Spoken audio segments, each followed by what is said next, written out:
2 years after I gave my spot to go back to the city to the man I loved, I showed up, road-weary, to find him.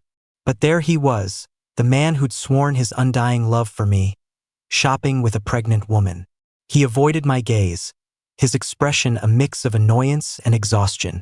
Look, those years were just a mistake, born from us clinging to each other for comfort in a tough situation. How could I ever be into men? Let's just pretend none of it ever happened. Now, living it all over again, I decided to keep my distance. But this time, he was the one who panicked, grabbing my arm with a trembling voice. "Gary, I'm the one you love. Have you forgotten me?" The world spun as I stared at the man ahead, carefully helping a pregnant woman along the street. Soon his eyes met mine. The smile vanished from his face, and his hand shot back from the woman's arm as if he'd been burned. "Brian, what's wrong?" the woman asked, curious. Brian forced a tight smile. "I just ran into an old acquaintance. Let me chat with him for a second. You go sit down and rest." He then rushed over and pulled me aside. "What are you doing here?" he asked, his voice laced with irritation. My expression went flat. "When you left last year, you told me to wait for you. But you never answered any of my letters. I was worried something had happened, so I came to the city to find you." Brian fell silent. "Who is that woman? Your wife?" His eyelids twitched violently. "Yes." Even though I'd suspected it, hearing him confirm it felt like a knife twisting in my gut. The panic that he was in trouble, the hardship of the journey, the anticipation of seeing the man I loved after so long, it all collapsed into a cruel joke. Brian took a deep breath. When he looked at me again, his eyes held both guilt and weariness. "Gary, we're both adults. Let's just go our separate ways. We can forget the past few years, just pretend none of it ever happened."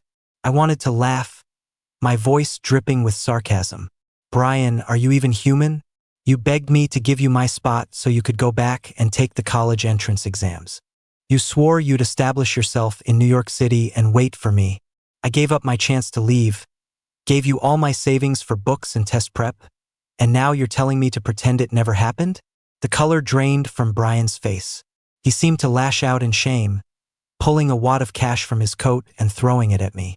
"It was just a couple $100, right? Here's 10 times that. Is that enough? 100 times? I looked at Brian in disappointment, dressed in a tailored shirt with perfectly styled hair. He was a world away from the earnest young man who used to recite love poems to me on a hillside in the morning breeze. I murmured, "So this is who you really are." The initial panic of seeing me finally faded from Brian's face, replaced by a smirk. "Gary, you're still so naive. If you really love me and can't bear to leave me, I suppose I could keep supporting you. As long as you don't interfere with my real life or bother my family, we can keep things the way they were." A wave of shame and fury washed over me. I slapped him hard across the face. Without another glance at the disgusting man, I turned and walked away. Back in Clear Creek, I was so lost in my despair that I missed a step and fell into the river. The agony of dying, the memories of my years with Brian, and the image of his faithless face swirled in my mind. The last thing I saw was a tall figure diving unhesitatingly into the water, swimming desperately toward me. I blinked weakly one last time before everything went black. The snow this year was too heavy and it collapsed the volunteer dorms. We'll have to split everyone up to stay with the local families. I know it's not ideal, but we'll all have to make do. Space is tight, so you'll have to double up, 2 to a bed. The director's signature booming voice cut through my hazy thoughts. Before me, a large group of volunteers and villagers were gathered in front of the director's house, clamoring and debating the housing arrangements. I stared at the familiar scene, feeling a sense of dislocation. Wasn't this from 3 years ago, when we first moved in with the villagers? It was the beginning of everything, when sharing a bed turned my friendship with Brian into something else, and the start of all my mistakes. "Gary, you and Brian are close. How about you two stay at Mr. Huang's place?" Hearing the director's words, a jolt went through me. If Brian thought our love was a shameful mistake, then this time I would set things right from the start. "No." I opened my mouth to speak, but another voice cut me off first. "No, I don't want to be with Gary. I'll take Gary." I froze and turned my head. There was Brian, his face youthful but his expression agitated. Noticing my gaze, Brian looked away and grabbed the arm of a heavy-set guy next to him. "Gary, you room with me, okay?" Gary scratched his head, completely baffled. "But I thought you and Gary were best friends back at the dorms. You two even agreed to pick the same house before we came over. Why the sudden change of heart?" Brian stammered, unable to come up with an explanation. His face flushed red. "I just don't want to room with him anymore. So, are you in or not?" Watching Brian's bizarre behavior, a thought bloomed in my mind. Could it be? Was he reborn, too? Gary glanced over at me. I just smiled and shrugged, then scanned the crowd of villagers, my eyes finally landing on a familiar figure. It was him, the man who had jumped into the water to save me in my past life. A real smile spread across my face as I pointed at him. "I'll take Mason." The moment I said it, the other volunteers stared at me like I'd grown a second head. Even the Clear Creek locals gasped softly. The reason was simple. Everyone saw Mason as a quiet loner who gave off a seriously intimidating vibe. He'd been in the army, a combat vet who'd seen action. All the other volunteers had deliberately overlooked him, preferring to cram 2 or 3 to a bed in worse conditions rather than dare ask to stay at his place. But after what happened in my previous life, I knew Mason was actually a kind man with a tough exterior. The director's wrinkled face tightened with worry. He was afraid Mason would refuse, and if Mason got angry, a guy my size wouldn't last a few punches. He was about to persuade me to pick someone else when Mason, who had been silent the whole time, spoke up with a deep voice and stepped forward to take my luggage. "Let's go. I'll show you where to put your things." And so, under the stunned gazes of everyone, and Brian's complex expression of anger, regret, and relief, I followed Mason to his house. Only when I got inside did I realize his house had just one bed. Mason noticed my discomfort. He placed my bedding on the bed, then pulled a thin mattress onto the floor. "You sleep on the bed. I'll sleep on the floor." I was shocked when he finished setting up and actually prepared to lie down. On a snowy night like this, no matter how thick the padding was, you couldn't sleep on the floor. He only had one thin mattress, even a man of iron couldn't take that. I quickly grabbed his sleeve. "No." I looked around the room, then gritted my teeth. "We'll both sleep on the bed." Mason's voice was low. "You're not used to sleeping with other people." I spread his mattress back on the bed and burrowed into my own blankets, mumbling, "1 person per set of bedding. It's not that different from the dorms." I said that, but once Mason got into bed, my whole body gradually tensed up. Even though the dorm was just a big open bunkhouse, the room was always filled with the sounds of dozens of people grinding their teeth and snoring. Now, with the lights out, the room was silent. The man beside me was sleeping stiffly, trying to take up as little space as possible, but his presence was overwhelming. I could feel the warmth radiating from his side, which only made my own blankets feel colder. I thought I'd be awake for hours, but maybe it was from sheer exhaustion, because before I knew it, I drifted off. Even in sleep, I was cold. Half dreaming, my hand brushed against something warm, and my chilled body instinctively leaned toward it. When I woke up the next morning, I found 2 quilts covering me. I hurried to the communal dining hall for breakfast, after which the director assigned the day's tasks. "Things aren't too busy for the next few days.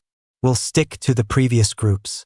Some of you will chop firewood on the mountain, some will clear snow from the paths, and another group will repair the volunteer dorms." He scanned the roster in his hand and started calling out names. "Jack, you 5 will clear snow. Lynn, you 8 will work on the dorms. Gary, Brian, you 4 will chop firewood. The snow is deep on the mountain, so those of you chopping wood should pair up. Don't get lost." As soon as the director finished, a dissenting voice piped up, just as I expected. "I'll clear snow instead. Or I can help with the dorms," Brian said, rushing over to the director. The director frowned, his face darkening. The teams were already set. "Weren't you and Gary working well together?" The director was usually easygoing, but when he got angry, no one dared to cross him.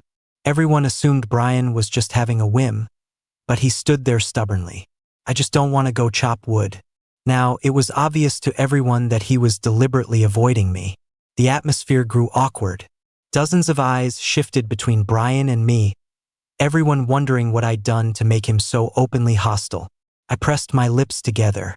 My suspicion had now become a certainty. Brian was reborn, too, and it seemed he was also determined to set things right. This time around, we both couldn't stand the sight of each other, wishing the other had never entered our lives. Seeing the director was in a tough spot, I spoke up. "It's fine, director. I can go by myself." As I was grabbing my tools to head into the mountains alone, I ran into Mason, who was also holding a wood axe. "I'm gonna chop wood too, director. Let him come with me." The director's eyes lit up. "Great. Mason, you look after Gary." The snow on the mountain was deep and soft. One wrong step and you could sink up to your thigh. Thankfully, Mason was there to give me a hand every now and then, and I managed to gather enough firewood. On the way back, my foot caught on a tree root hidden under the snow, and I went tumbling down the slope. By the time Mason helped me up, a branch had gouged a deep, bloody gash in my calf. I was hissing in pain, wondering how I'd get down the mountain, when my body suddenly felt weightless. Mason had lifted me onto his back. My back instantly went rigid as it met his broad, warm one. He noticed my movement and said in a low, firm voice, "Don't move. I'll get you back right away." Even carrying me, his descent was much faster than our climb up. When we got back down, the dried blood on my leg shocked everyone. People crowded around, chattering with concern. Out of the corner of my eye, I saw Brian hovering at the edge of the group, his face a mess of conflict as he stared in our direction. Before I could get a clearer look, Mason had already rushed me back to his house and was rolling up my pant leg to treat the wound. Luckily, the bleeding had stopped. The wound looked scary but wasn't too serious. I awkwardly pulled my leg back from Mason's grasp. "Thanks. It's not a big deal. You can go take care of your own stuff." Mason silently got up and left, but he returned a moment later with a basin of hot water. Before I could say anything, he had already taken off my shoes. "The director said you're off duty for today. Wash your feet and get some rest in bed." I was so stunned by his unexpected gesture that I froze on the spot. I knew Mason was a kind person under his gruff exterior, but I never imagined he'd offer to wash my feet. That was a level of kindness I hadn't prepared for. "What the hell are you two doing?" As I sat there in a daze, a sharp, angry voice shattered the quiet in the room. I looked up and saw Brian, his fists clenched and his face contorted with rage. I frowned and pulled my foot back. "Is there something you need?" I asked coolly. Brian's anger flared even hotter. "I saw you were hurt and came to bring you some medicine. Gary, what were you and Mason just doing? Don't you think you owe me an explanation?" I looked up at Brian, and seeing the fury in his eyes, I found it almost laughable. "We're not even friends. Why would I owe you an explanation for anything?" The words hit him like a bucket of cold water. He froze, the angry flush draining from his face. Mason didn't even bother to acknowledge Brian. He stood up and arranged my quilt. "You should lie down and rest. I'll go get your food from the dining hall later." Brian stood there awkwardly, his gaze suddenly catching the two sets of bedding on the single bed. He stared for a second, and when it clicked, his voice shot up. "You're sleeping together? Why was this guy still here?" I shot him a look, my expression one of undisguised indifference. "Mason already treated my leg. You can go now." Hearing me not deny it, Brian's breathing grew ragged. "You can't sleep together. Gary, go tell the director right now that you need to switch houses." I couldn't believe how absurd he was being. "What business is it of yours whether Mason and I sleep together?" "What do you mean it's not my business?" "You're my—" He stopped abruptly, his face turning shades of red and white under my steady gaze. Finally, a look of profound disgust settled on his face. "Two men sleeping in the same bed. Aren't you ashamed?" He stared at me, a twisted smile on his lips. "Gary, you're still young. Don't go down the wrong path. I'm just trying to help you. Besides," he glanced at Mason, his expression dripping with contempt. "A country bumpkin like that? You're really not picky." Seeing his condescending smirk, memories I had tried so hard to bury came flooding back. His face suddenly overlapped with the one from my past life. My expression turned to ice. I was about to demand that Brian apologize to Mason when a fist flew past me, sending Brian sprawling to the floor. Mason stood over him, his face dark and his presence radiating menace. "Get out." Brian scrambled up from the floor, shocked that Mason would actually hit him.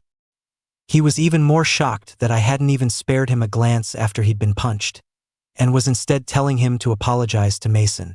His eyes widened in disbelief. "You want me to apologize to him? Didn't you see he just hit me?" The more he spoke, the angrier he got. His initial fear of Mason's ferocity was now completely overshadowed by indignation. In a fit of rage, he grabbed a stool from the floor and swung it violently at Mason's back. "Look out." Mason had his back to Brian. Hearing my shout, he spun around, but the stool still slammed into his right shoulder, leaving a dark bruise. He then snatched the stool away and, with a sharp twist, dislocated Brian's wrist. Brian's scream brought the director running.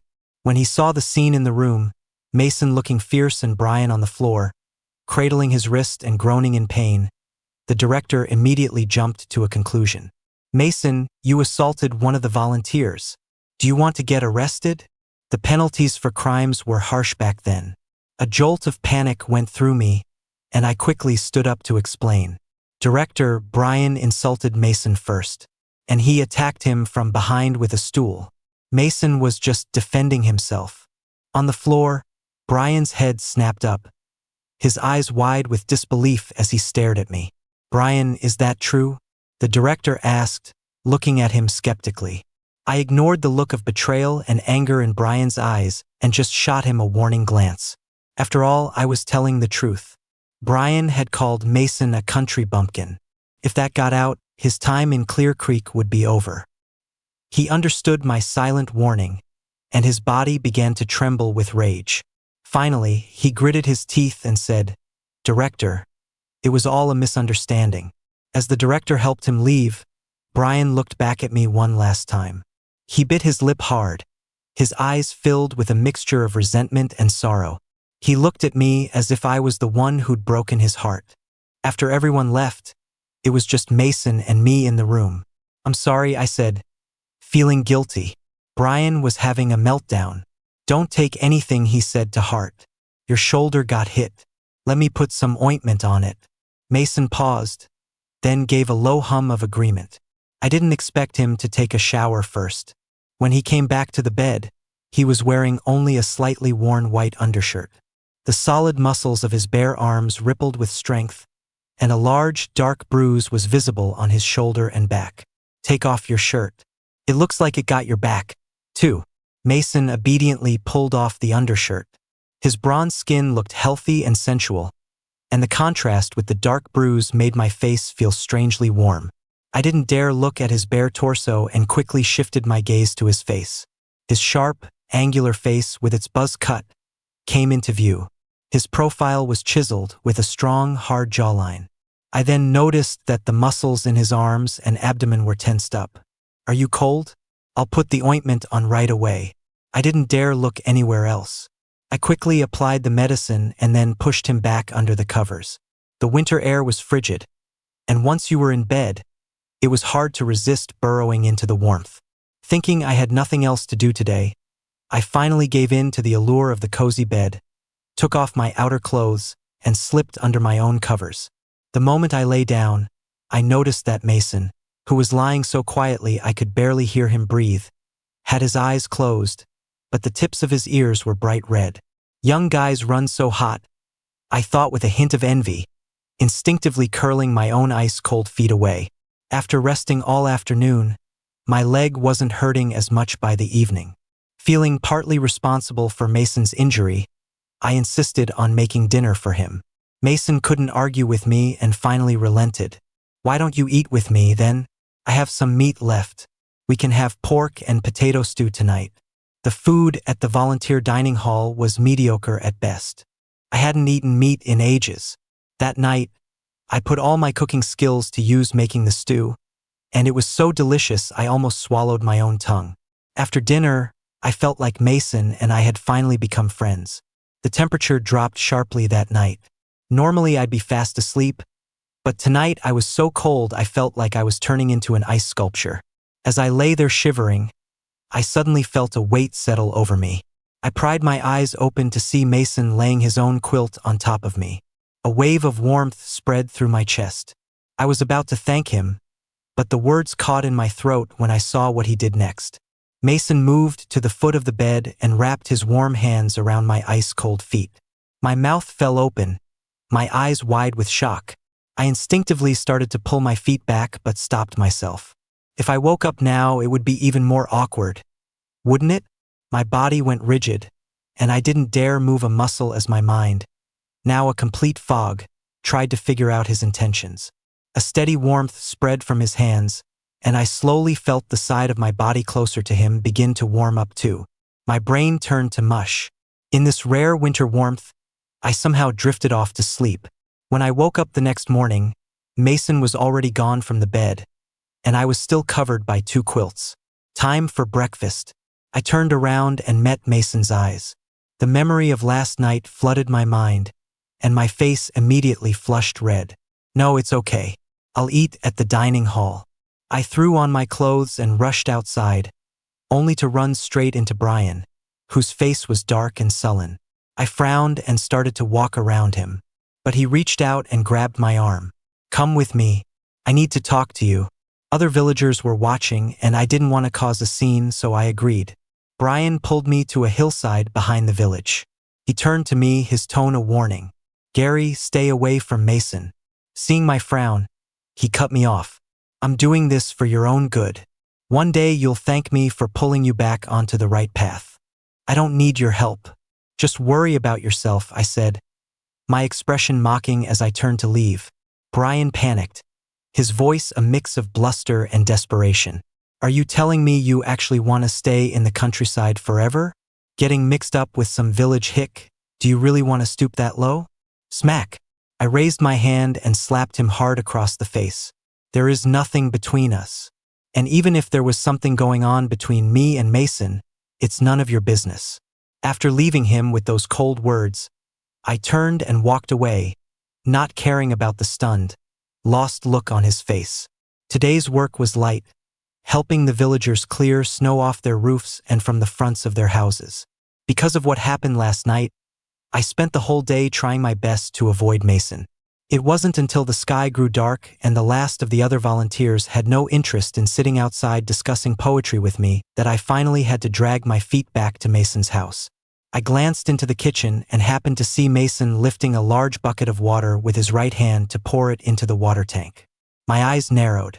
Pretending I hadn't seen anything, I backed out of the kitchen and then walked back in, making my footsteps heavier. How's your arm? Do you need me to put more ointment on it tonight? There was a loud thud from inside. When I looked again, Mason was standing with his right arm at his side, the bucket on the floor. He kept his head down, not daring to look at me, and just nodded grimly.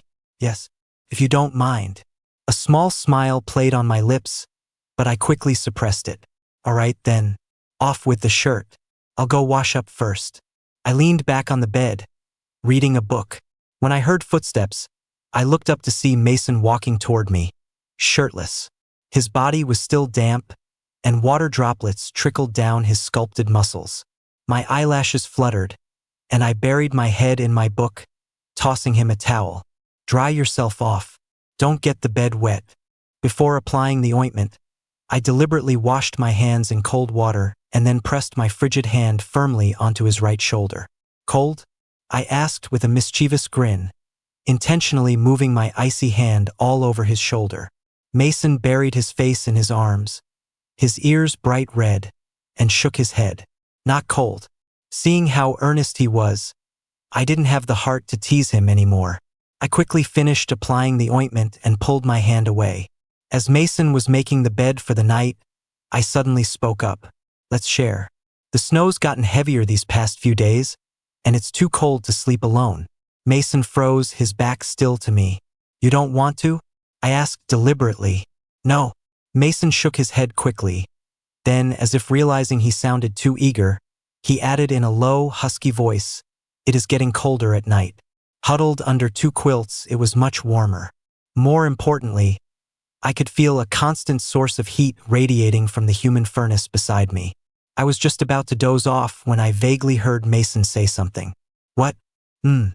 Sure, whatever, I mumbled, rolling over and falling into a deep sleep. When I woke up the next morning, I saw Mason waiting for me with a plate of fried eggs. He handed the plate to me. Eat up. Eggs were a luxury back then. I couldn't accept something for nothing, so I waved my hands. No, you eat them. I'll just go to the dining hall. But Mason frowned. Didn't we agree yesterday? I'm not a good cook, so from now on, I'll provide the ingredients, you do the cooking, and we'll eat together. I stared at him, dumbfounded. This deal was an incredible bargain for me. The food at the volunteer dining hall was terrible, usually just thin soup, cornbread, and sorghum rice. Meat was a rare sight.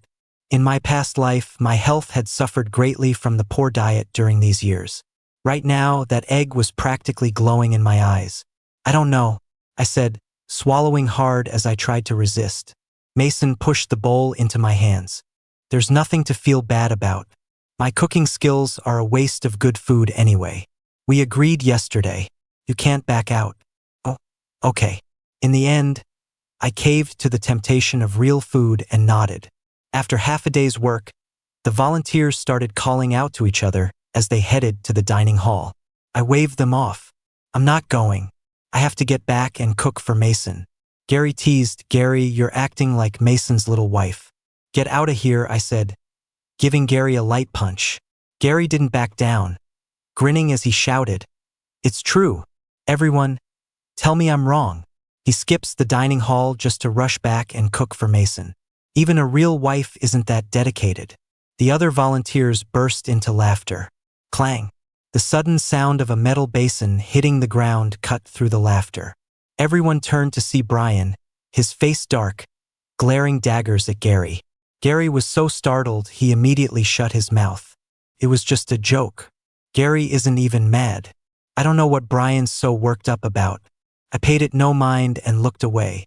Before I could get back to Mason's house, Brian caught up from behind and blocked my path. I looked at him, annoyed. Could you please move? Mason will be back from town any minute. His face was exceptionally grim. Eating with him, sleeping with him. Have you really started thinking of yourself as Mason's wife? I shot him a cold look. Don't assume everyone has a mind as dirty as yours. My mind is dirty? Brian's voice rose. Are you telling me Mason doesn't have any improper thoughts about you? Villagers could pass by the intersection at any moment. I didn't want to argue with him anymore, so I tried to walk around him. How many times do I have to say it? My life is none of your business. Stop bothering me. Brian's face was a mixture of red and white. He seemed to have lost all control, blurting out, We're the ones who are supposed to be together. You're my partner, so why shouldn't I have a say in what you do? I stopped dead in my tracks and turned back, my voice laced with disgust and pain. If you've lost your mind, go see a doctor at the town clinic. Don't have your breakdown in front of me. Brian gritted his teeth. His eyes filled with a strange resentment. I'm not lying. We are partners. Why did you betray me? Why did you change your mind so easily? I almost laughed in his face. After the disgusting thing he did in our past life, how did he have the nerve to blame me for changing my mind? For a moment, I wanted to tell him the truth, that I was reborn too, just to see if he'd feel any guilt or shame. But as I was about to speak, I caught a glimpse of Mason, who had just returned from town. He was standing under a tree, watching me, and his tough, stoic face actually looked hurt. A strange knot of anxiety tightened in my chest.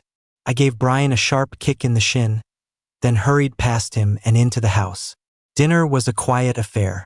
I have nothing to do with Brian. What's going on between you and Brian? After a long silence, Mason and I spoke at the exact same time. Seeing the surprise and delight on Mason's face, I couldn't help but smile too. He's lost his mind. Just ignore him. I'll try to stay away from him from now on. Unfortunately, that simple wish was not going to be easy to fulfill. Brian, as if he really had gone crazy, completely reversed his previous behavior of avoiding me at all costs. Now, he seemed determined to stick to me like glue. During work assignments, he shamelessly insisted on being in my group.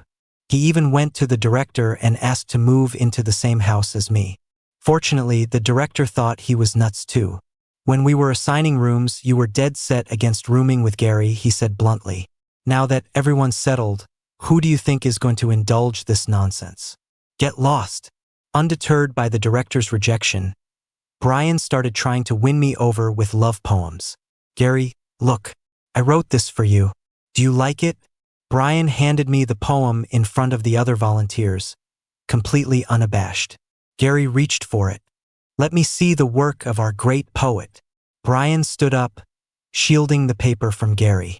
No, this was written especially for Gary. I looked at Brian like he was insane. In our past life, he treated that part of our history like a dark secret he wished he could erase. Now he was being this brazen?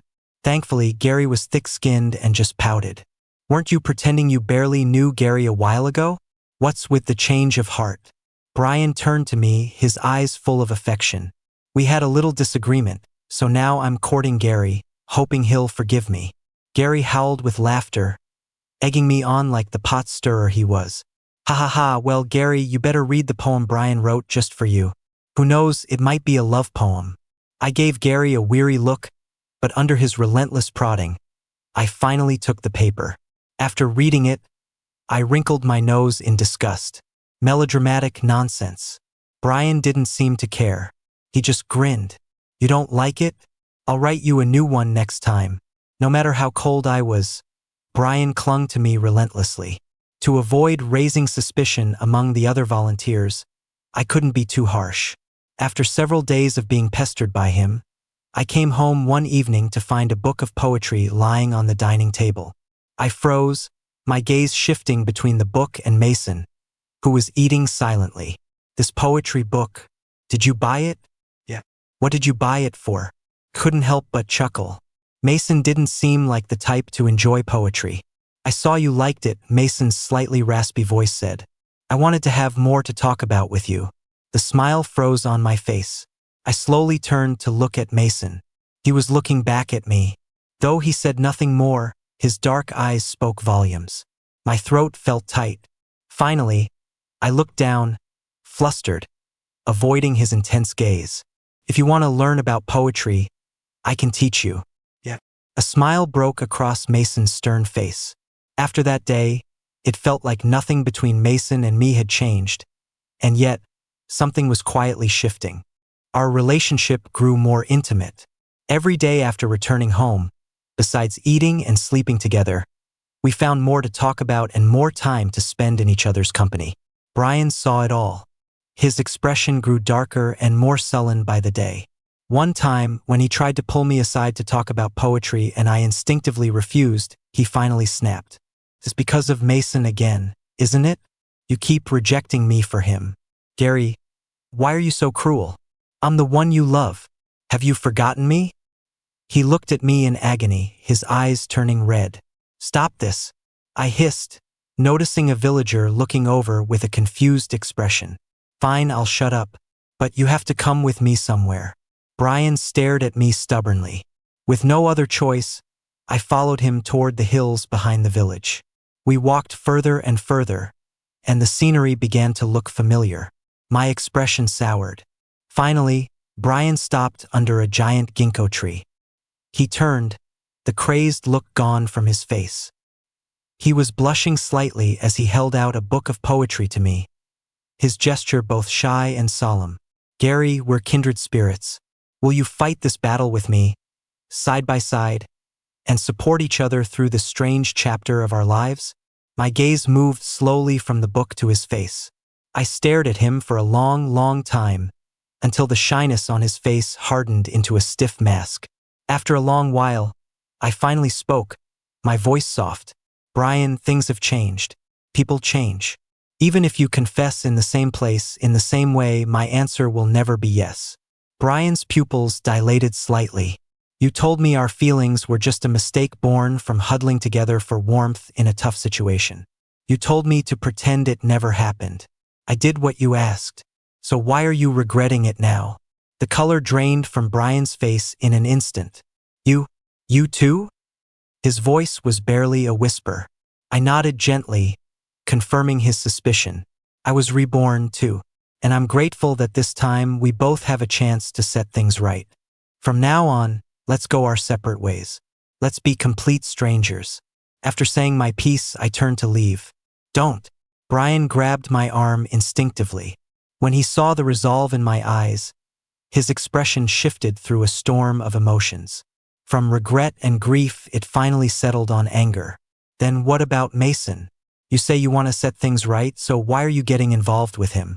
Was I the only wrong part of your life? The more he spoke, the more certain he sounded. Is Mason really better than me? Do you think you'll be happy with him? At least now, I truly regret what I did. And we're a much better match.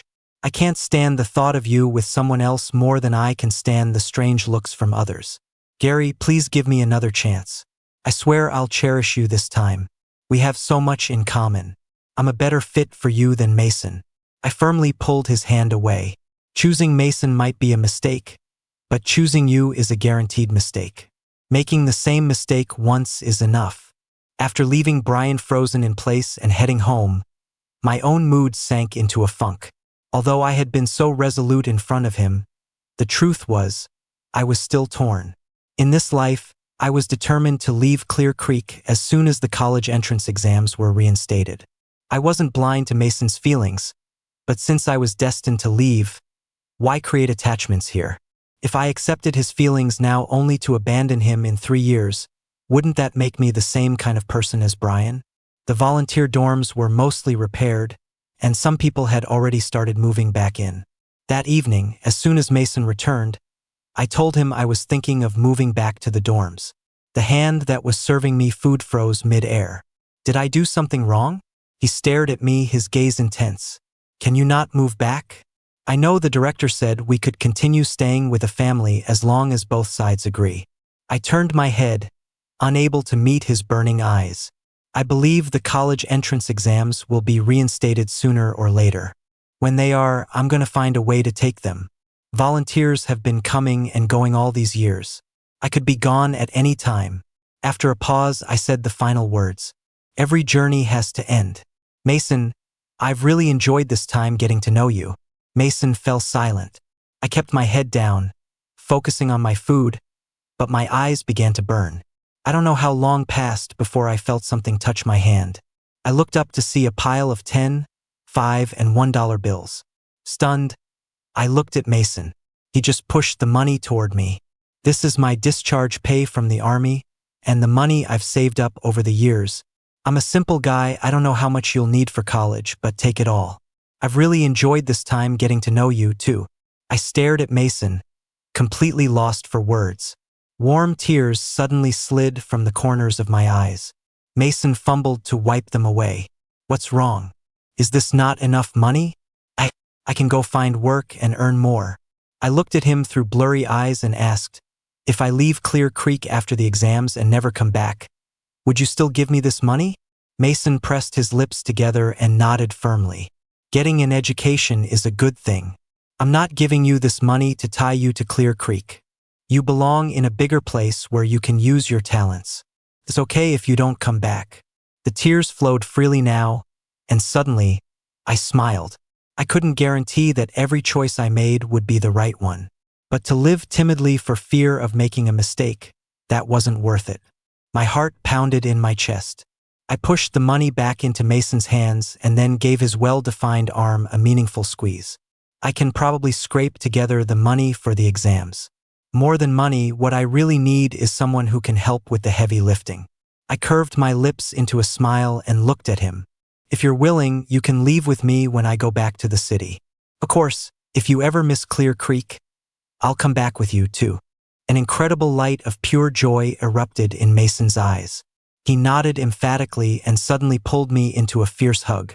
I'm willing. I wrapped my arms around his waist and looked out the window at the rare winter sun. Feelings can change in an instant. All that matters is cherishing the here and now.